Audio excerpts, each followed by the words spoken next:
Hello guys, இன்றைக்கி நம்ம சேனலில் என்ன ரெசிபி பார்க்க போகிறோன்னா ஒரு சூப்பரான ஊறுகாய் ரெசிபி தான் பார்க்க போகிறோம்.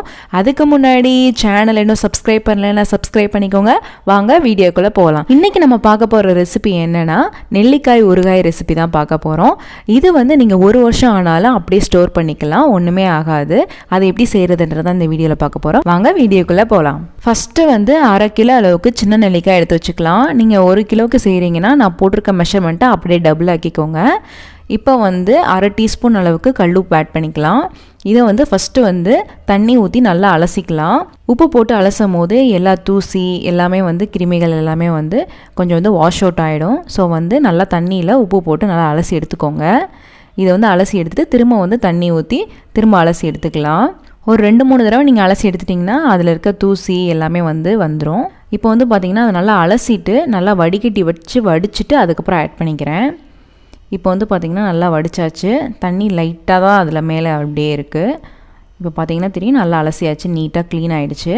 இப்போ வந்து ஒரு க்ளீனான ஒரு கிளாத் எடுத்துக்கோங்க. அந்த கிளாத் மேலேயே நம்ம அலசி வச்சுருக்க நெல்லிக்காவெல்லாம் வந்து போட்டுக்கோங்க. போட்டுட்டு லைட்டாக வந்து அதை அப்படியே ஸ்ப்ரெட் பண்ணி விட்டுக்கோங்க. ஸ்ப்ரெட் பண்ணி விட்டுட்டு நல்லா வந்து அந்த தண்ணி இல்லாமல் நல்லா உணர விடுங்க.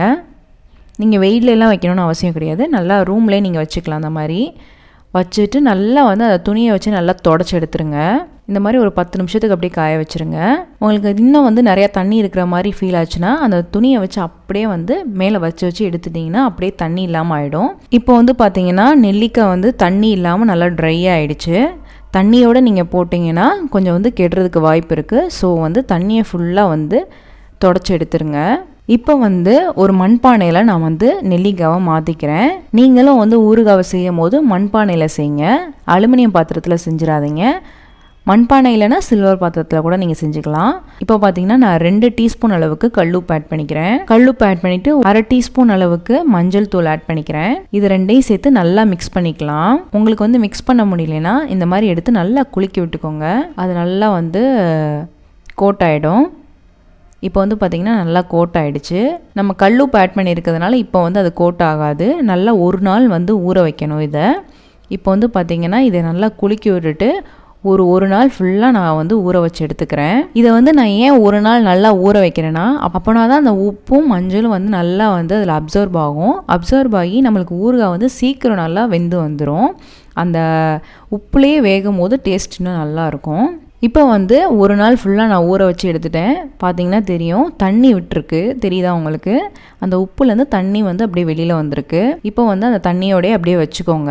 இப்போ வந்து ஒரு பேனில் 1 டீஸ்பூன் அளவுக்கு கடுகு ஆட் பண்ணிக்கிறேன்.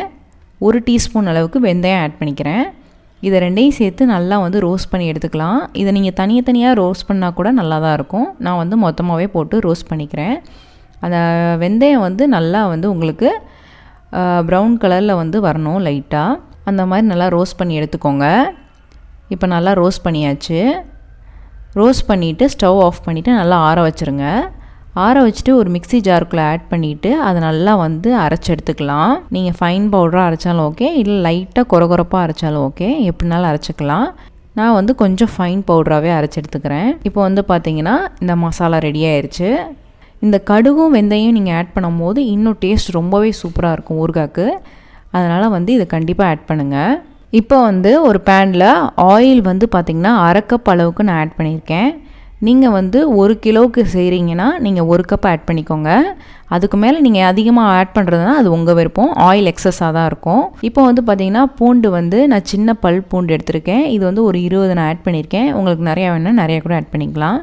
இதை ஆட் பண்ணிவிட்டு அந்த எண்ணெயிலே நல்லா ஃப்ரை பண்ணி எடுத்துக்கோங்க. அது நல்லா ஃப்ரை ஆன பின்னாடி ஸ்டவ் ஆஃப் பண்ணிவிடுங்க. ஸ்டவ் ஆஃப் பண்ணிவிட்டு அந்த ஹீட்லேயே வந்து 2 டேபிள் ஸ்பூன் அளவுக்கு மிளகாய் தூள் ஆட் பண்ணிக்கலாம். மிளகாய் தூள் ஆட் பண்ண பின்னாடி 1 டீஸ்பூன் அளவுக்கு சால்ட் ஆட் பண்ணிக்கலாம். அதுக்கப்புறம் பெருங்காயத்தூள் 1/2 டீஸ்பூன் அளவுக்கு நான் ஆட் பண்ணிக்கிறேன். அதுக்கப்புறம் 1/4 டீஸ்பூன் அளவுக்கு மஞ்சள் தூள் ஆட் பண்ணிக்கலாம். இப்போ வந்து நம்ம ரெடி பண்ணி வச்சுருக்க மசாலாவை வந்து ஆட் பண்ணிக்கோங்க.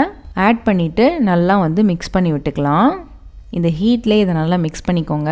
ஸ்டவ்வில் வச்சு பண்ணிடாதீங்க, மசாலா எல்லாமே கருகிரும். ஸோ வந்து இதை ஆஃப் பண்ணிவிட்டு தான் நீங்கள் வந்து மிக்ஸ் பண்ணணும். இது நல்லா மிக்ஸ் பண்ணி எடுத்தாச்சு இந்த எண்ணெயிலேயே. நீங்கள் இன்னும் ஆயில் நிறைய ஆட் பண்ணுறதுனா பண்ணிக்கலாம். நான் இங்கே வந்து கரெக்டான அளவு ஆட் பண்ணியிருக்கேன். இப்போ வந்து பார்த்திங்கன்னா நம்ம ரெடி பண்ணி வச்சுருக்க நெல்லிக்காயை வந்து அந்த தண்ணியோடையே சேர்த்து ஆட் பண்ணிக்கோங்க, ஒன்றும் செய்யாது. இப்போ வந்து பார்த்திங்கன்னா அது எல்லாத்தையுமே நல்லா ஆட் பண்ணிவிட்டு மிக்ஸ் பண்ணி விட்டுக்கலாம். கை மட்டும் வச்சிடாதீங்க, கை வச்சா கெட்டு போகிறதுக்கு வாய்ப்பு இருக்குது. ஸோ வந்து மரக்கட்டை ஸ்பூன்லேயே வச்சு இந்த மாதிரி வந்து நல்லா கிண்டி விட்டுக்கோங்க. இது நல்லா டைட்டாக நல்லா மூடி வச்சிட்டிங்கன்னா 1 வருஷத்துக்கு கூட கெட்டு போகாது. பிகாஸ் வந்து நம்ம இது வந்து வேக வைக்கலை, ஸோ வந்து சீக்கிரம் வந்து கெட்டு போகாது. நீங்கள் வேக வச்சிங்கன்னா நீங்கள் சாப்பிடலாம், பட் ஆனால் வந்து கொஞ்சம் சீக்கிரம் கெட்டு போயிடும்.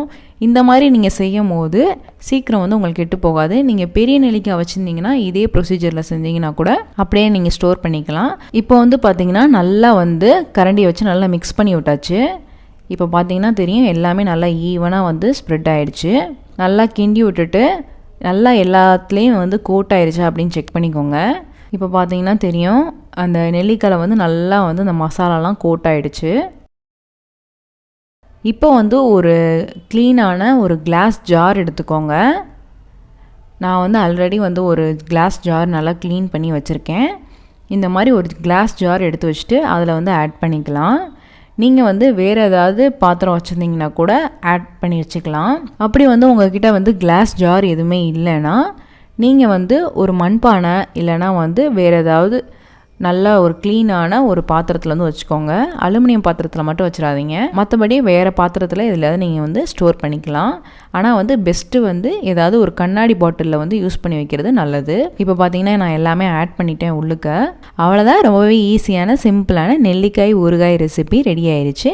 இந்த ரெசிபி உங்களுக்கு பிடிச்சிருக்குன்னு நினைக்கிறேன். பிடிச்சிருந்தா லைக் பண்ணுங்கள், ஷேர் பண்ணுங்கள், கமெண்ட் பண்ணுங்கள், மறக்காமல் சேனலை சப்ஸ்கிரைப் பண்ணுங்கள். இன்னொரு வீடியோவில் பார்க்குறேன். பாய்.